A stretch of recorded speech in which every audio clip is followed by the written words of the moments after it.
PM and HM give specific investment advice to the 5 crore families investing in the stock market? Is it their job to give investment advice?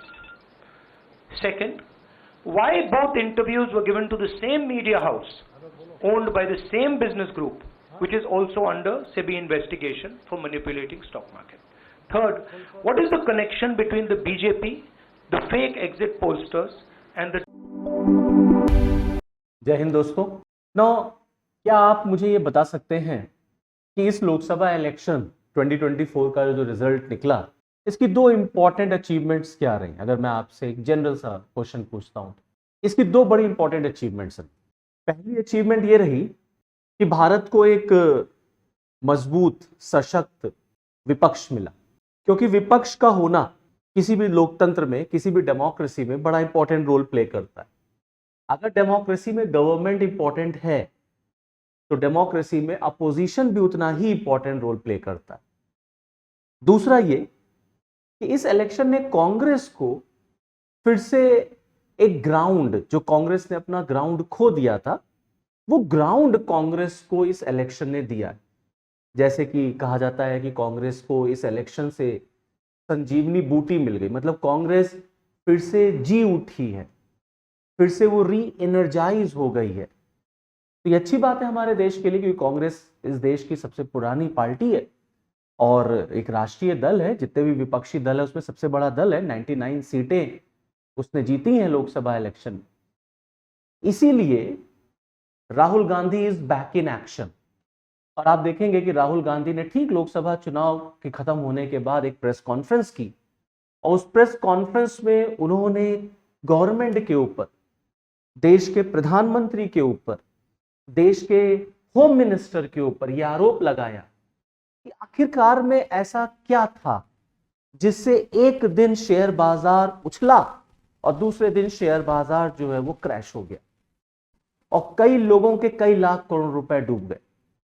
और राहुल गांधी ने इस पूरे episode की उन्होंने JPC, that is joint parliamentary committee, से investigation कराने की भी डिमांड की। तो आज के इस एपिसोड में हम आपके साथ इसी मुद्दे पर चर्चा करेंगे, बातचीत करेंगे। तो चलिए फिर शुरुआत करते हैं, पूरी कहानी को समझते हैं, पूरी क्रोनोलॉजी को समझते हैं, सीक्वेंस को समझते हैं कि कैसे क्या क्या घटनाएं घटी थी। तो कुल मिलाकर के अपने प्रेस कॉन्फ्रेंस में राहुल गांधी ने 3 इंपॉर्टेंट क्वेश्चंस जो हैं वो पुटअप किए। पहला इंपॉर्टेंट क्वेश्चन उन्होंने ये पुटअप किया कि प्रधानमंत्री और होम मिनिस्टर, प्राइम मिनिस्टर को और होम मिनिस्टर को ऐसी कौन सी मजबूरी थी या ऐसा क्या था कि उनको एक ही मीडिया हाउस को, मीडिया चैनल को इंटरव्यू में लोगों को प्रमोट करना पड़ा to invest in share market. क्या प्रधानमंत्री और होम मिनिस्टर का यह काम है? Is this the job of the prime minister and the home minister of India? Number 1 question. Second question कि वो दोनों लोगों ने एक ही मीडिया हाउस को, एनडीटीवी की मैं यहां बात कर रहा हूं, एक ही मीडिया हाउस को उन्होंने क्यों ये इंटरव्यू दिया? और ऑलरेडी वो मीडिया हाउस जो है वो सेबी के इन्वेस्टिगेशन के अंडर है। और तीसरा जो उन्होंने क्वेश्चन ये पूछा कि इस बात की भी जांच होनी चाहिए कि आखिरकार में कहीं कोई नेक्सस तो नहीं है between the government and the exit pollster, क्योंकि जो एग्जिट पोल आए थे उसी के बाद ये सारी घटनाएं घटी हैं। तो इस बात की भी जांच होनी चाहिए कि कहीं कोई नेक्सस, कहीं कोई गठजोड़ तो नहीं है between the government and the exit poll, क्योंकि उसी के बाद जबरदस्त तरीके से जो इन्वेस्टमेंट जो है शेयर मार्केट में हमें देखने को मिला। अब ये 3 क्वेश्चंस की उन्होंने डिमांड रखी और कहा इस पर जो है वो ज्वाइंट पार्लियामेंट्री कमेटी की जांच हो जानी चाहिए और दूध का दूध और पानी का पानी हो जाना चाहिए। तो एक्चुअली में कहानी की शुरुआत इस तरह से होती है। देखिए मैं आपको पूरा डिटेल बताता हूं, क्रोनोलॉजी को हम लोग समझते हैं कि बात है चुनाव का दौर चल रहा था, इंटरव्यू के सेशंस चल ही रहे थे, इलेक्शंस का दौर था, तो मीडिया हाउसेस इंटरव्यू लेते ही लेते हैं। तो 13 मई को एक इंटरव्यू अमित शाह साहब देते हैं एनडीटीवी को, जिसमें उनसे शेयर बाजार की कंडीशन के बारे में पूछा जाता है। तो वो मीडिया हाउस को इंटरव्यू के दौरान कहते हैं कि 4 जून को या 4 जून से पहले आप भी शेयर बाजार खरीद लीजिए, क्योंकि 4 जून को जो है लोकसभा के इलेक्शन के रिजल्ट आने थे। तो उन्होंने कहा कि आप 4 जून से पहले जो है वो शेयर्स खरीद लें और आपको जबरदस्त प्रॉफिट होगा। ये कॉन्फिडेंस उन्होंने शो किया था शेयर मार्केट के ऊपर। उसी तरीके से प्रधानमंत्री श्री नरेंद्र मोदी ने भी एक इंटरव्यू में 19 मई को इंटरव्यू देते समय उन्होंने, जब उनसे भी शेयर मार्केट के बारे में पूछा गया, तो उन्होंने भी इस तरीके की बात की कि शेयर बाजार 4 जून को जब रिजल्ट आएगा तो सारे रिकॉर्ड तोड़ देगा। सारे रिकॉर्ड तोड़ क्यों देगा? क्योंकि अब की बार 400 पार का नारा था। तो कहा कि आप घबराइए मत, सारे रिकॉर्ड टूटने वाले हैं शेयर मार्केट के, और जितने भी शेयर मार्केट के प्रोग्रामर्स हैं वो थक जाएंगे, इतने रिकॉर्ड बनने वाले हैं। तो इस तरीके के जो एक इस तरीके का जो स्टेटमेंट प्राइम मिनिस्टर और होम मिनिस्टर की तरफ से आया कि रिकॉर्ड टूट जाएंगे, ये हो जाएगा, वो हो जाएगा, तो कहीं ना कहीं उससे क्या हुआ कि उससे जो एक इन्वेस्टर्स होते हैं उनके मन में कॉन्फिडेंस बिल्डअप होता है, क्योंकि प्राइम मिनिस्टर खुद कह रहे हैं।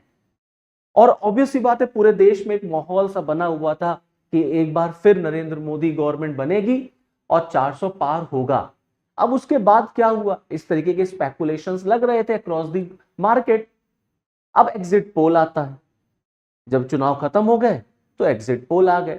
अब एग्जिट पोल जब आए तो जितने भी एग्जिट पोल्स आ रहे थे सबने एनडीए की गवर्नमेंट शो की।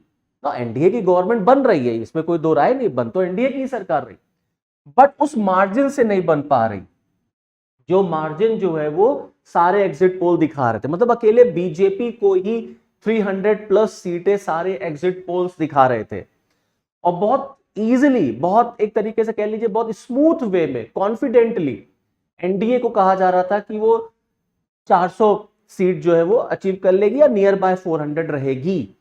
तो जब एग्जिट पोल्स आए तो मार्केट ने जबरदस्त जंप शो किया, बाजार ने जबरदस्त जंप जो है वो शो किया, शूट कर गई मार्केट, सारे रिकॉर्ड जो हैं मार्केट के टूटने लग गए।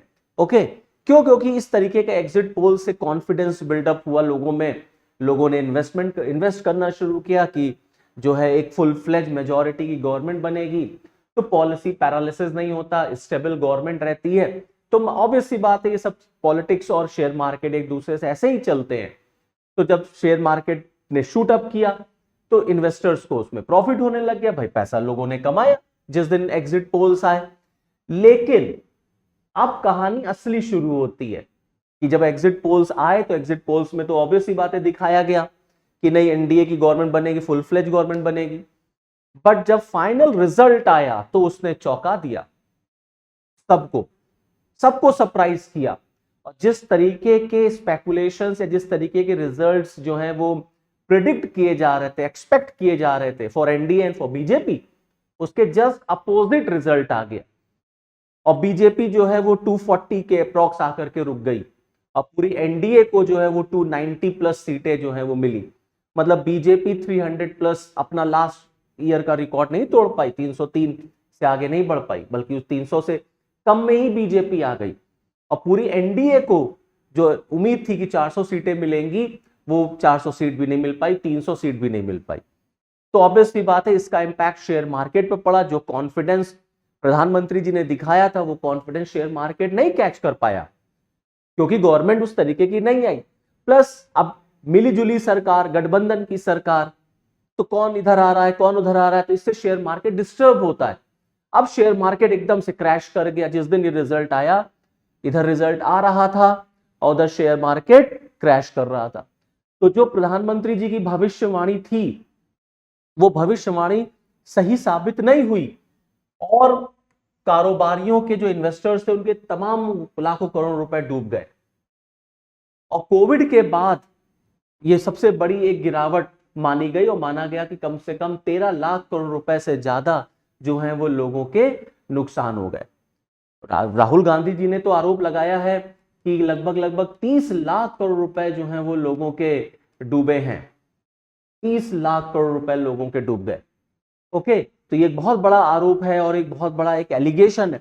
अब इसी चीज की वो जांच की मांग कर रहे हैं कि आखिरकार में चेक किया जाए कि आखिरकार में ऐसा क्या था कि एक दिन में शेयर मार्केट इतना चला गया एग्जिट पोल के बाद, और जब फाइनल रिजल्ट आया तो शेयर मार्केट जो है वो इतना धड़ाम से गिरा। ऑब्वियसली बात है, बहुत तेजी से शेयर मार्केट में हमें गिरावट देखने को मिलती है, और अच्छा खासा पैसा जो है वो लोगों का इसमें डूबा। तो तो इसी चीज की जो है मांग जो जांच करने की मांग जो है वो राहुल गांधी की तरफ से की गई है कि जेपीसी से मांग हो जानी चाहिए। अब देखते हैं गवर्नमेंट की तरफ से तो रिस्पॉन्स आया है, तो सरकार ने तो कहा है कि राहुल गांधी के आरोपों में कोई दम नहीं है, और ये जो है जो शेयर मार्केट ने जंप शो किया था उससे तब कई लोगों को फायदा हुआ है। और अभी तो फिलहाल अब सरकार बनेगी, 9 जून को शपथ है, अब उसी के बाद सारी बातें हो सकती है कि गवर्नमेंट कराती है कि नहीं कराती। जहां तक है कि गवर्नमेंट जेपीसी का गठन करने वाली नहीं है, जांच वाच होने वाली नहीं है, बट हाँ ये जरूर है कि ये चीजें है कि हाँ ऐसा शेयर मार्केट एकाएक बढ़ा और एकाएक कम हो गया, कहीं ऐसा तो नहीं कि अपने कुछ स्पेसिफिक लोगों को फायदा गवर्नमेंट ने पहुंचाया, कहीं ऐसा तो नहीं कुछ सेलेक्टेड लोग, कुछ सेलेक्टेड जिसको डूबियस फॉरेन इन्वेस्टर्स कहा गया, डूबियस मतलब संदिग्ध फॉरेन इन्वेस्टर के लोगों ने, जो कुछ लोग सेलेक्टेड लोग थे उन्होंने पैसा लगाया और खूब पैसा कमाया, और जो छोटे इन्वेस्टर्स हैं, रिटेल इन्वेस्टर्स हैं, उनको लॉस हो गया। तो इस बात की जांच तो हो ही जानी चाहिए कि आखिरकार में क्या सच्चाई है और क्या नहीं है। तो दूध का दूध और पानी का पानी तो बिल्कुल होना चाहिए। तो this is all from this video lecture. Okay, thank you, जय हिंद।